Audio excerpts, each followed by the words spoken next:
Alhamdulillahirabbil alamin. Nahmaduhu wa nasta'inuhu wa nastaghfiruh. Wa na'udzu billahi min syururi anfusina wa min sayyiati a'malina. Man yahdihillahu fala mudilla lahu wa man yudlilhu fala hadiya lahu. Asyhadu an la ilaha illallah wahdahu la syarika lahu wa asyhadu anna sayyidana Muhammadan abduhu wa rasuluh. Allahumma salli wa sallim ala sayyidina Muhammad wa ala alihi wa ashabi ajma'in. Amma ba'd.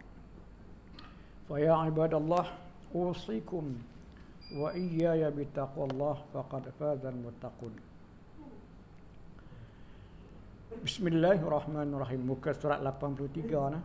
Kita baca di atas sikit ya. Kalau boleh sampai ke bawah tu. Kerana itu, kita balik bawah sana.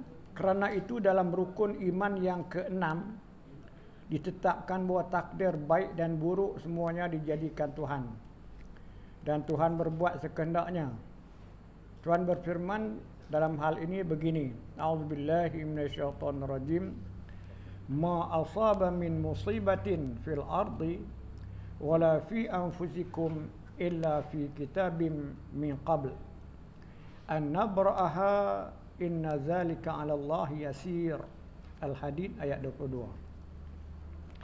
Tiada suatu bencana yang terjadi di bumi atau pada dirimu sendiri melainkan hal itu sudah ada dalam kitab, yakni azal, sebelum kami laksanakan terjadinya. Bahwasanya hal yang demikian itu mudah sekali bagi Allah. Sadaqallahul azim. Wallahu subhanahu wa ta'ala a'lam bi muradih walillahil hamdu billahi taufiq.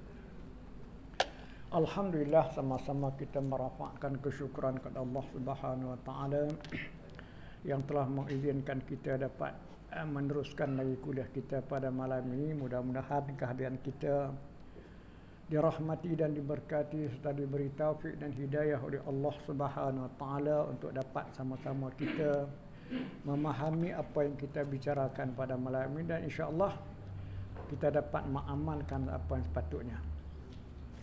Kita masih berada dalam tajuk beriman kepada qada dan qadar.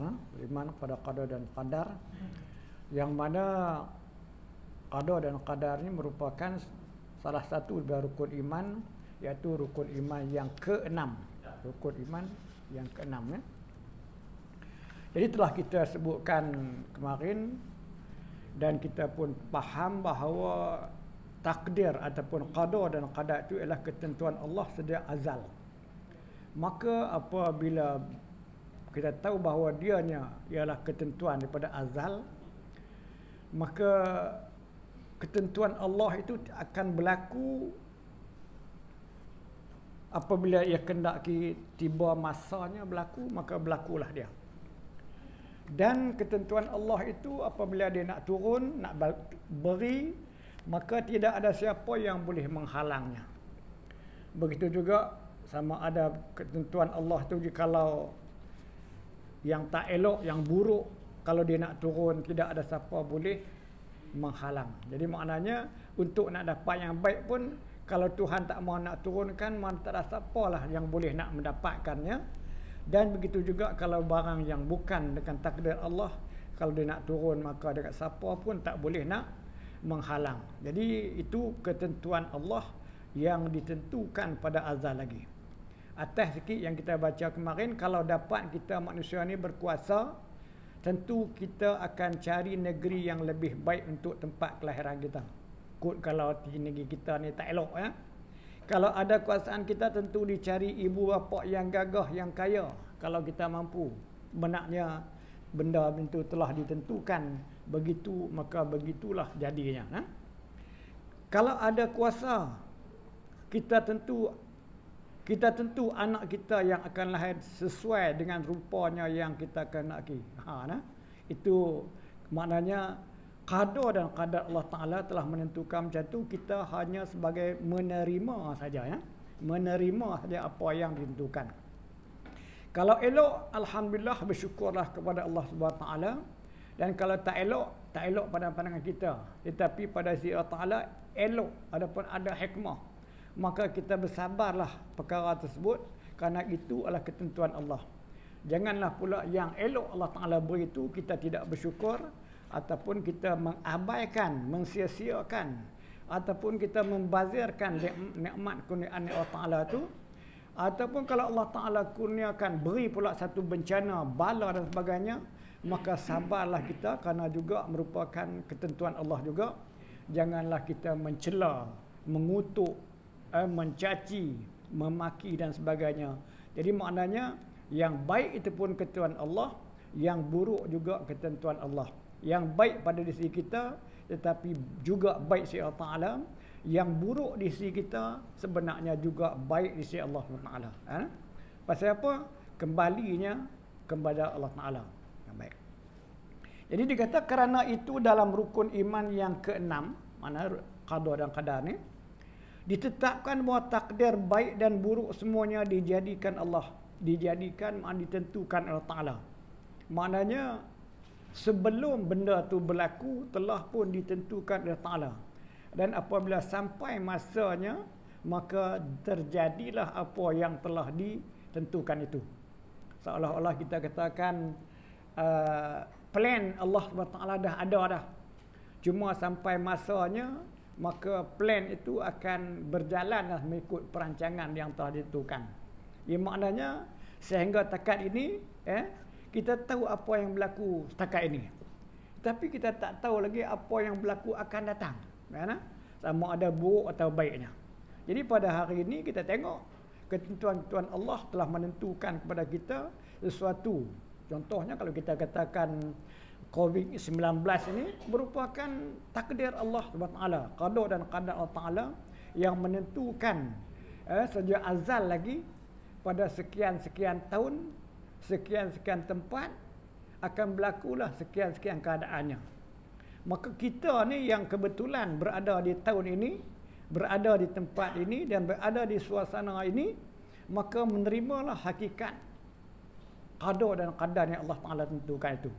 Kenapa janganlah kita mengeluh, kerana apa yang berlaku ini semuanya ketentuan Allah. Mungkin dah lama dah kita dapat nikmat. Ketika mendapat nikmat, tak ramai orang kata ketentuan Allah. Ala qada dan qadar.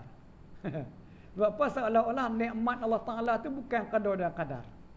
Sedangkan nikmat pun qada dan qadar, bala bencana pun qada dan qadar. Tapi bila dapat nikmat, kita jarang nak sebut alhamdulillah qada dan qadar begini. Tak sebut qada dan qadar. Tapi bila kena musibah, apa boleh buat, dah qada dan qadar aku begini. Sebenarnya yang baik pun qada dan qadar, yang buruk pun qada dan qadar. Cuma penerimaan kita sahaja tentang buruk dan baik itu. Yang baik kita terimalah kebaikan ataupun nikmat yang Allah Taala kurniakan itu dengan bersyukur. Jangan kita abaikan, jangan kita sia-siakan, jangan kita membazirkan nikmat yang Allah Taala beri itu.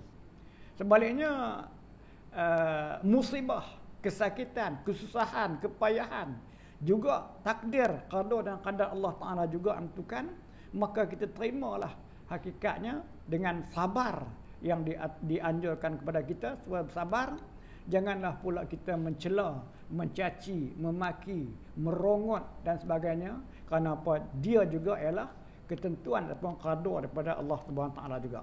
Samalah dengan yang senang tadi dan juga yang susah. Jadi pada hari ini kita berhadapan dengan, kita kata musibah lah, musibah COVID-19. Merupakan pada kita kata tak elok lah, musibah tak elok lah. Maka apa peranan kita sebagai hamba Allah? Menerima dengan sabar. Menerima dengan sabar ketentuan Allah ni. Mungkin ada hikmah di sebalik apa yang berlaku ni, kan? Oleh kerana berlakunya begini dan kita pun tak tahu apa yang harus buat, maka kita ada apa? Ulul apa? Allahu Akbar. apa yang Allah wa ulul amri, ya, ulul amri. Kita ada ulul amri. Mana ulul amri lah yang menentukan keadaan pada hari ini begitu dan begini, nak buat begitu, nak buat begini. Pasal apa? Mereka itu adalah orang-orang yang berkenaan, orang-orang yang ada authority, ataupun kita katakan fasalu ahlu zikri in kuntum la ta'lamun. Bertanyalah kepada ahli dia, ahli zikri, ahli ataupun pakarnya, in kuntum la ta'lamun, jikalau kamu tak tahu. Jadi masalah COVID hari ini kita berhadapan dengan satu musibah. Dan musibah itu oleh kerana musibah yang berbentuk global, yang luas, maka dalam negara kita orang yang berkenaan dengan menjaga kemudaratan di dalam negara kita, maka kementerian-kementerian, maka kita serahlah kepada kementerian sebagai ulul amri untuk menentukan.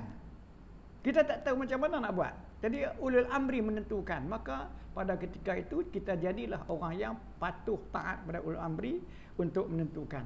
Sebagai apa? Usaha, ikhtiar. Usaha dan ikhtiar tu Tuhan suruh. Soal berjaya atau tak berjaya bukanlah duduk pada tangan kita, tetapi disuruh ikhtiar. Jangan pula kita kata, tak ada jadi apa . Jangan tak ikhtiar. Jadi ikhtiar yang dilakukan itu salah satu daripada menurut apa yang mereka tahu. Kalau keadaan begini buat begini, keadaan begini buat begini. Jadi berjaya atau tak berjaya itu takdir ketentuan Allah. Kita pun tak tahu. Sejak daripada awal tahun 20 ataupun ujung tahun 19 sampai hari ini, dan entah sampai bila lagi pun tak tahu benda-benda yang macam ni. Ia maknanya beberapa tahun, beberapa belas tahun, beberapa puluh tahun yang lalu kita hidup aman. Tapi diujikan baru dalam 1 tahun lebih kurang atau lebih sikit, bagaimana keadaan gelabahnya kita. Inilah yang dikatakan apa? Wala nuziqannahum minal azabil adna dunal azabil akbar la'allahum yarji'un. Wala nuziqannahum, supaya kami ujikan, kami kenakan kepada mereka azab. Wala nuziqannahum minal azabil adna, daripada azab ataupun kesusahan, kepayahan yang adna, makna yang rendah, yang sikit. Dunal azabil akbar, bukan azab yang lebih besar lagi. Apa dia? Matlamat dia la'allahum yarji'un, supaya mudah-mudahan kamu akan kembali. Kembali apa? Kembali mengingati hukum-hukum Allah balik, melaksanakan hukum-hukum perintah Allah. Apakah dengan melaksanakan perintah Allah maka musibah tak berlaku? Kita kena faham juga kan? Apakah semua pakai sembahyang semua, mana ada musibah? Tak. Tetap berlaku juga. Tapi yang pastinya apabila kita kembali kepada Allah, musibah yang berlaku itu kebaikan orang yang kembali itu balik kepada orang yang kembali kepada Allah Ta'ala tu. Contohnya kalau kita katakan tsunami. Berapa ramai yang mati, tenggelam. Yang maksiat pun tenggelam, yang tak maksiat pun tenggelam mati. Kan? Tapi yang maksiat, maka matilah dia dengan maksiat dia. Tapi yang soleh, mati. Tapi dia akan dihimpunkan bersama orang soleh. Itu matlamat kita kata kembali. Makna la'allahum yarji'un, mudah-mudahan kita kembali kepada mengingati perintah-perintah Allah. Jadi apa yang berlaku pada hari ini, itulah yang sepatutnya. Tapi berapa ramai orang mengambil kesedaran, keinsafan, supaya bahawa kita ni Allah Ta'ala uji ni. Pasal apa Allah Ta'ala uji? Dia tak sampai kepada la'allahum yarji'un. Mudah-mudahan kamu kembali balik, ingat balik bahawa kita ni Allahu Akbar. Terlajak jauh dah. Terpesong jauh dah. Kembali balik. Kan? Cuba kita bayangkan, alhamdulillah kita yang ada pada hari ini masih lagi diberi kesempatan untuk bernapas, elok, tak sakit, tak mati. Bagi yang terkena terus, tak ada kesempatan lagi lah untuk nak mengelakkan diri daripada penyakit ataupun nak kembali terus dalam keadaan, kalau dia kemarin baik pun baiklah, kalau dia kemarin tak baik pun, maka tak baiklah. Jadi kita yang ada ni yang ada masih ruang untuk la'allahum yarji'un. Kembalilah balik kepada hukum-hukum Allah, perintah-perintah Allah. Mudah-mudahan kalau takdirnya berlaku baik, alhamdulillah baiklah. Tapi jika berlaku lebih musibah lagi, maka mudah-mudahan kita berlaku musibah dalam keadaan kita yarji'un, kembali kepada kebaikan. Itu yang kita harap. Ada? Maknanya apa yang Tuhan kenalkan itu satu musibah yang kecil, bukan lagi besar. Maksud kecil ni masih lagi boleh makan, masih lagi boleh tidur, masih lagi boleh berubat dan sebagainya. Tetapi kalau kena yang besar, iaitu azab Allah Subhanahu Taala di akhirat, maka tidak ada ubat lagi dah. Tidak ada nak bertobat lagi dah. Jadi itulah yang diharap, la'allahum yarji'un. Jadi Tuhan berfirman dalam hal ini, ma asaba min musibatin fil ardi wala fi anfusikum illa fi kitabim min qabl an nabra'aha inna zalika 'ala Allahi yasir. Tiada suatu bencana yang terjadi di bumi atau pada diri kamu, dia sebut bencana. Sedangkan qada dan qadar ni, macam saya kata tadi, bukan bencana saja qada dan qadar. Yang baik pun sebenarnya daripada Allah, dan yang buruk pun daripada Allah Ta'ala. Tapi lazimnya kita ni, kita nak kata qada dan qadar, bila berlaku musibah, qada dan qadar Allah Ta'ala nak buat macam mana. Tapi tang nikmat tadi kita tak ingat ada qada dan qadar. Tidak suatu bencana yang terjadi di muka bumi ini atau pada diri kamu, ada seluruh alam ke, ataupun kena pada diri kita ni ke, melainkan hal itu sudah ada dalam kitab azal sebelum kami laksanakan terjadinya. Maknanya dah tertulis dah. Apabila sampai masanya, maka kita sebagai menerima sajalah apa yang terjadi itu. Kerana apa? Benda tu dah ditulis. Kita pun sebelum ni pun kita tak tahu, dan yang akan datang pada lagi pun kita tak tahu. Hari ni bila sebelum tu kita tak tahu, lah ni kita tahu. Oh, tahun 2020 rupanya Allah Ta'ala nak kenakan musibah. Tahulah kita. Tapi sampai bila? Tak tahu lagi. Tak tahu lagi. Cumanya kita ambil lah pendekatan bahawa musibah-musibah yang seperti ini seperti pula zaman-zaman dahulu, yang mana penyakit taun, penyakit taun berlaku. Kita tak ada lah. Tapi maknanya dikiaskan lebih kurang macam tu jugalah. Maksudnya kalau bagi yang taun tu, hadis mengatakan bahawa siapa yang kena taun dalam tempat dia, dia jangan keluar ke tempat orang lain.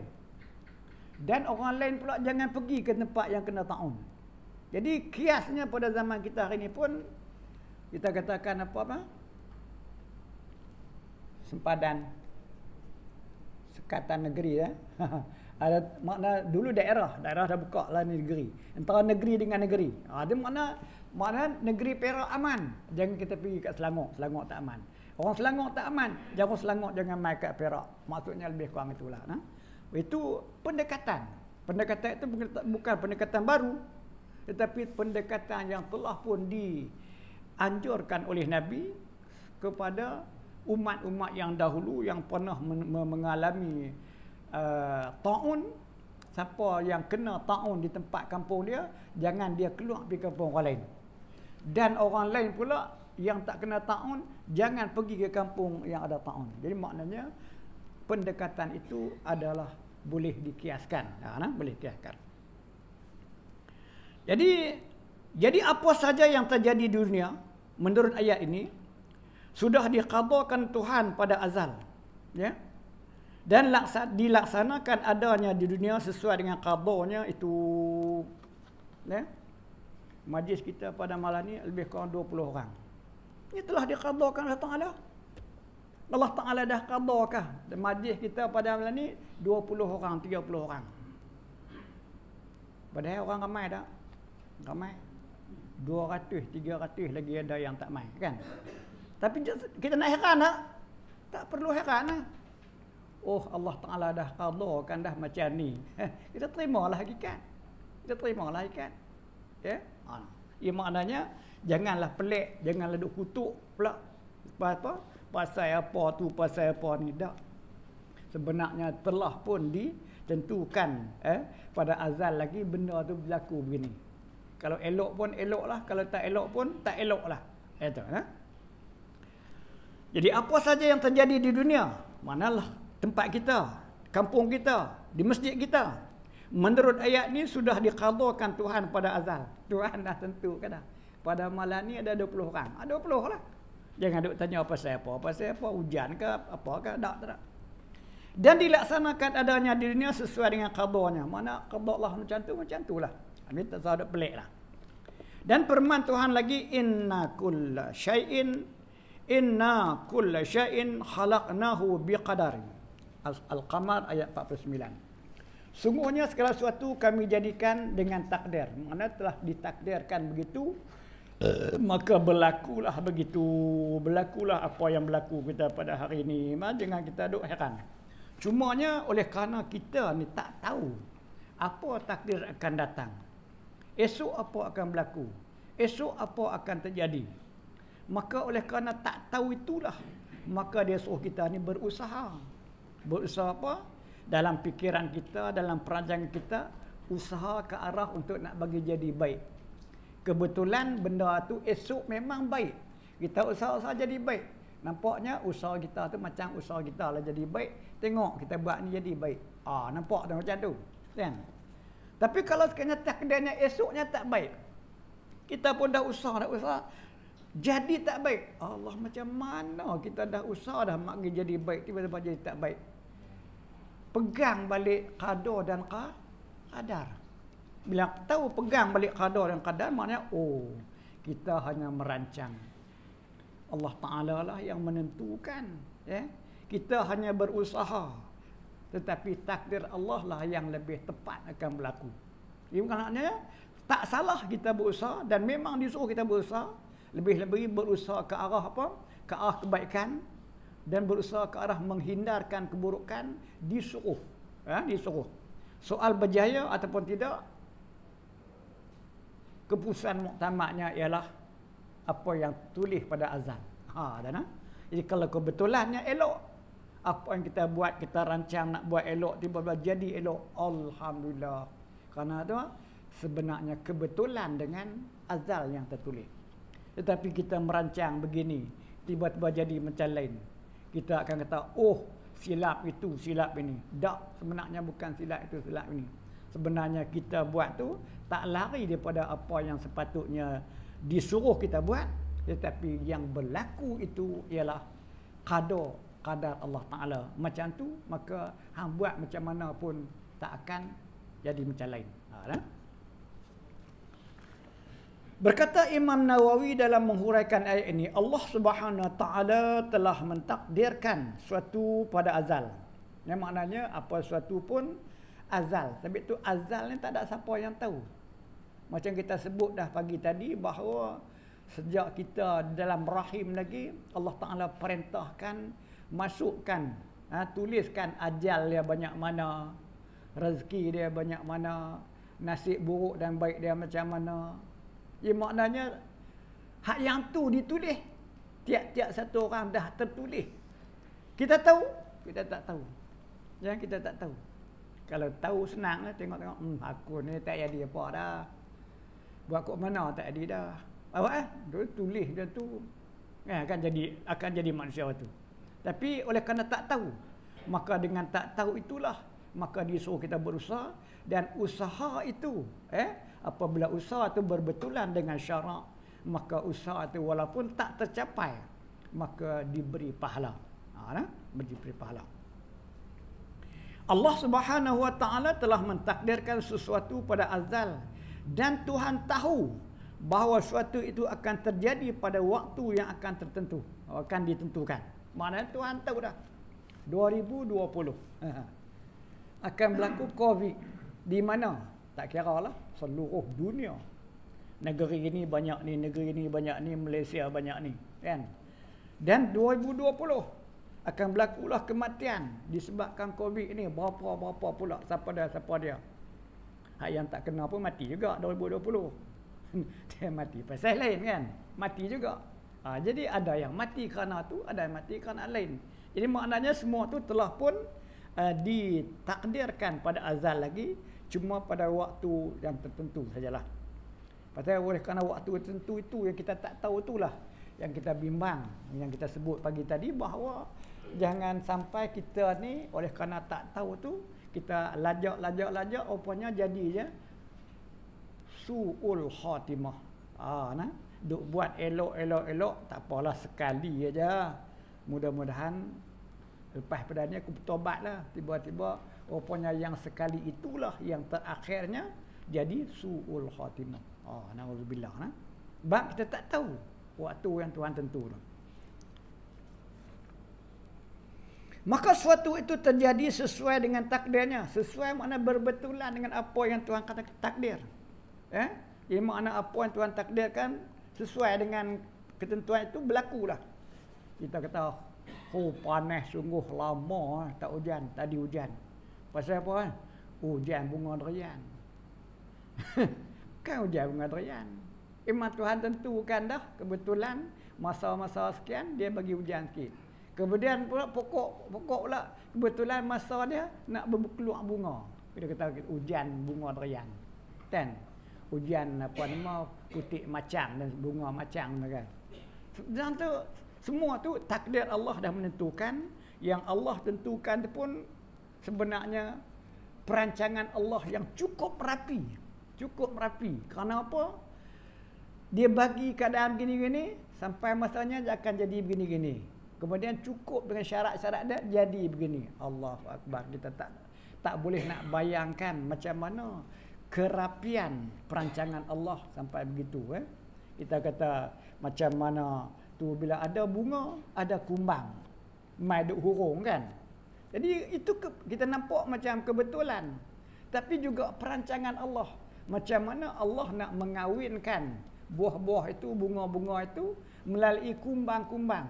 Kumbang mai cari madu, kemudian di kaki kumbang tu ada bulu-bulu, kemudian dia akan kena debu-debu tu dia pergi hingga yang lain pula secara tak langsung. Tapi kita nampak macam kebetulan, tapi ialah perancangan Allah yang begitu rapi berlaku. Apa dia? Semuanya ialah takdir. Kadang-kadang kalau bukan musim dia nak cari kumbang tu pun tak ada. Nak cari kumbang tu pun tak ada. Tapi bila sampai masanya banyak kumbang, pergi sana, pergi sini, singgah sana, singgah sini. Dia bukanlah musuh, tetapi dia ialah tentera-tentera Allah yang menentukan, memastikan berlakunya evolusi dalam takdir Allah Subhanahu Wa Taala. Kadang-kadang kita pun naik pelik kalau kita tengok dan kita fikir. Menatang angkut-angkut tu, no? Angkut-angkut tu. Mana bini dia tak tahu. Tapi dia pandai pergi cari ulat. Kalau suruh kita cari ulat tu sehari pun nak dapat seekor payah lah. Tapi dia boleh pergi cari ulat yang sama dan ulat tu nak jadikan anak dia. Ya Allahu Akbar. Punya anak dia, no? Walaupun dia pun tak ada bini tang mana pun. Dia pandai pergi cari. Siapa tentu? Allah SWT menentukan. Takdir Allah menentukan. Untuk apa? Untuk pembiakan dia dalam dunia ni. Ada zuriat dia. Tak boleh nak fikir kita bagaimana kebijaksanaan Allah menentukan dalam takdir Allah. Demikianlah umat Islam Ahli Sunnah wal Jamaah meyakini bahawa sesuatu itu terjadi sudah ditakdirkan oleh Allah. Kita hanya mendapati saja lagi. Maknanya kita dapat je. Apa yang berlaku itu takdir. Jadi kalau begitu, apa yang kita dapatkan ni elok. Itu takdir Allah yang menentukan eloknya. Bersyukurlah. Kenapa? Tanpa kita minta, tanpa kita usaha, tanpa kita adjust. Nak begitu, nak begini. Tapi Allah Ta'ala tentukan begini. Jadi. Maka begitu juga apabila berlakunya sesuatu yang tidak menyenangkan kita pun, maka bersabarlah. Kenapa kita tidak ada kuasa untuk nak mengubah, merubah takdir Allah itu. Jadi elok pun, tak elok ke, maka terimalah. Elok dengan syukur, tak elok dengan sabar. Tak elok tu pada pandangan kita, tapi pada Allah Ta'ala ada hikmahnya. Kalau kita tak pandang hikmah, kita kata, ya Allah, awaklah Tuhan bagi jadi dia tu buta.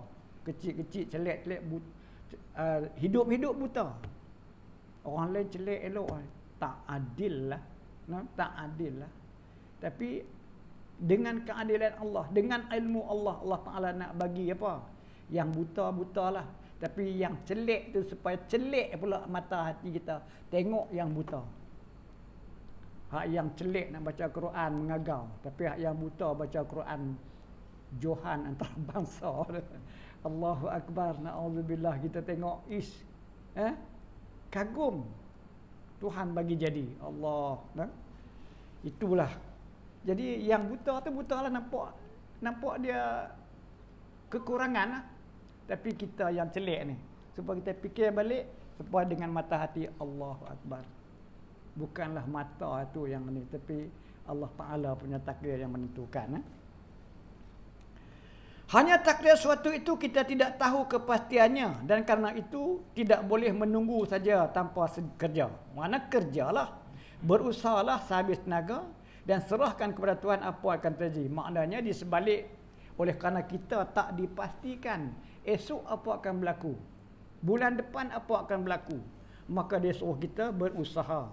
Dengan usaha itulah, maka habis usaha kita berserahlah, mudah-mudahan hasil usahaku ini akan tercapailah kejayaan yang aku harap. Tiba-tiba jadi, alhamdulillah. Tiba-tiba tak jadi, masya Allah. Dalam kemarin kita sebut di surau, masya Allah, la quwwata illa billah. Setiap satu yang berlaku tu, masya Allah, sebut masya Allah, la quwwata illa billah. Tenang hati kita. Apa yang berlaku tu ialah abang dikehendaki Allah Ta'ala. La quwwata illa billah. Tidak ada kekuatan untuk kita melainkan kekuatan Allah. Usahalah, ikhtiarlah. Begitu juga anak kita, peliharalah ia baik-baik, berilah makan, pelihara kesihatannya. Sudah itu serahkanlah kepada takdir Tuhan apa yang akan terjadi. Plan kita nak bagi elok lah, nak bagi pandai, nak bagi cerdik, nak bagi berjaya dan sebagainya. Kan usaha kita, usaha jagalah kesihatan dia, makan dia, duduk dia, pelajaran dia, bagi. Tapi bukan semua orang belajar jadi pandai. Bukan semua orang belajar jadi cerdik. Ada yang belajar tapi tak mau pandai. Maknanya usaha dah, usaha. Mana usaha kita tu ke arah kebaikan, diberi pahala. Takdir Allah kita tak tahu apa nak jadi. Aku latih anak aku tak kira lah. Nak bagi jadi apa nama, boleh masuk sampai ke universiti. Rupa-rupanya jadi masuk pusat seranti dia. Nak kata apa? Kan? Tak kira lah. Anak orang seorang, dua, tiga masuk universiti. Anak aku seorang, dua orang masuk pusat seranti. Keluar masuk, keluar masuk. Keluar banyak kali dah, masuk banyak kali dah. Tak lului-lului. Orang yang meletakkan benih di atas batu dan sesudah itu ia tunggu takdir. Letak benih atas batu. Tunggu takdir agar benih itu tumbuh dan berbuah sendiri. Maka orang itu termasuk orang yang bebal, yang sangat bodoh, kata Imam Ghazali. Maknanya ikhtiar tu ikhtiar juga. Tapi biarlah ikhtiar tu ikhtiar yang munasabah, yang berbetulan dengan syarak. Janganlah ikhtiar dengan benda yang tak berbetulan dengan syarak, yang tak munasabah. Jadi makna tu itu nama dia bodoh. Dia suruh ikhtiar dah, tapi ikhtiar tak kena gaya. Mana yang macam tu ikhtiar yang bodoh. Jadi kita ni gunakan akal, gunakan syarak. Gunakan akal untuk buat macam mana? Gunakan syarak supaya pelaksanaan kita tu tidak terlari terpesong daripada yang dikehendaki oleh agama kita. Siapa yang hendak mendalami masalah qada dan qadar ini, dipersilakan membaca buku 40 masalah agama jilid keempat, di mana situ masalah ini dihuraikan dengan panjang lebar. Maknanya pengarang ini juga telah menuliskan kitab itu, iaitu 40 masalah agama. Kalau kita dapat jumpa, belilah, tengok. Demikianlah i'tiqad kaum ahli sunnah wal jamaah dan soal ini. Maknanya Kita yakin semua tu ialah ketentuan Allah Subhanahu taala, yang buruk ataupun yang baik. Yang baik kita terimalah dengan bersyukur, jangan kita sia-siakan, jangan kita membazirkan, dan yang buruk tu kita terimalah dengan sabar, jangan kita mencaci, jangan kita mengutuk, kerana itu semuanya itu adalah ketentuan Allah, izin Allah.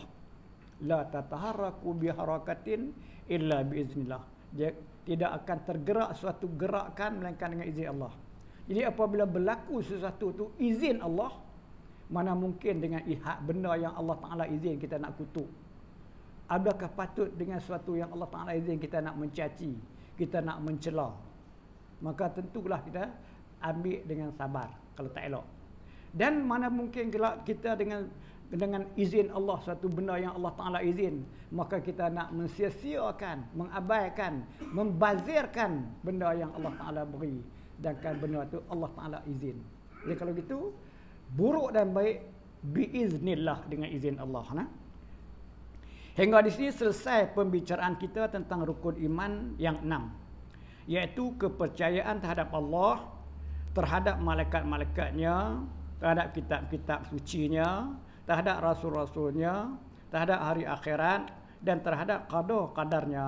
Habis kita tentang rukun iman. Kita akan sampai kepada daftar ringkas i'tiqad Ahlussunnah wal Jamaah. Daftar ringkas ni maksudnya khulasah. Jadi kalau kita tengok kepada khulasah itu, dia bagi ringkasan, dan kita telah pun menghuraikan dengan panjang. Mana kalau kita baca juga benda tu, walaupun pendek, mana makan masa.